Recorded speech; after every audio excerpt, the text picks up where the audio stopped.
ask, what is the relevance of all this to our present world of business, to our present world of living, seeing, going through the crisis that we are, this once in a century pandemic? What is the value and the use of all this philosophy? That's a very fair question. Is this just abstract, or is this something of practical value, something that is meaningful? It's important to make that clear, that it is not an abstract idea. These are not abstract concepts. Understanding who we are, understanding what we are at our core is very important to really understanding how we can deal with the situation around us. If we don't know, if we don't have a sense of who we are, then we become lost in terms of our ability to respond to the world around us. So being grounded in something. So at the core, this is about being grounded. What are you grounded in? And Beingfulness is all about being grounded in this notion of being, however elusive it may be. And I want to emphasize this again. For thousands of years, people have tried to understand this and pin this down, and it cannot be done. You can get more and more insights into it, but in the end, it is an elusive concept. It's not the kind of thing that can be stated with certainty what exactly it is. And maybe it's good it's not so. You want some level of mystery, some level of interpretation that you can bring to it, not defined in some scientific textbook or the other. So why does this matter? How does this help you? I've seen in my own life that this has helped. This has helped in terms of the situations I've been in, whether it was as an entrepreneur trying to get going with a company in the worst of times during the dot-com collapse, whether it is later on during the Great Recession, 2007, 2008. The question is often asked, is this all too idealistic, right? Is this way out there and never going to happen? The world will continue to be about profits.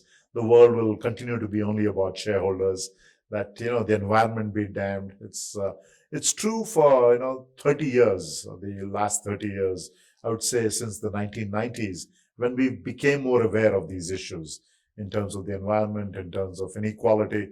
Many have struggled. I spent a decade of my life in this area in terms of sustainability, and that's been a big struggle. And I'm just, for me, it was just 10 years.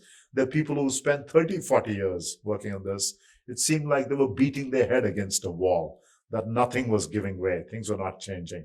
So there was a lot of disillusionment, a lot of skepticism. Will anything happen over here? But I do feel things are changing. And here's some things that suggest things are changing.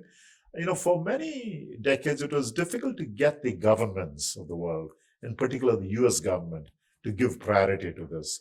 But when you see the kinds of plans that the Biden administration has come up now in the last few years, and when you see the kind of pressure put on the government by the progressives, by young people, by different groups, it's amazing that that pressure is leading to proposed legislation, in the US at least, that would be dramatically different in terms of emphasis on clean energy, in terms of emphasis on climate change, the environment, social inequality. There's so much happening in terms of regulations that I feel that was something I never saw in 2000, from 2000 till 2010 when I was involved in this field. I never saw that kind of receptivity from the government.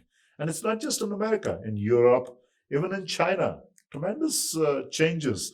Now that climate change has become so real and we are seeing the effects of it, it's almost as if our back is to the wall. I actually feel now that yes, countries are waking up.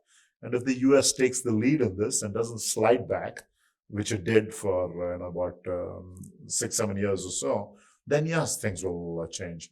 Because now people are realizing they have to. They've seen the pandemic. They've seen the changes, the forest fires in America, the floods all over the world, the changing weather patterns. So these are all things of great concern to people. So they become much more aware. And the governments are also being. So yes, I'm hopeful. I think after about 30 years of hopelessness, I think something is changing.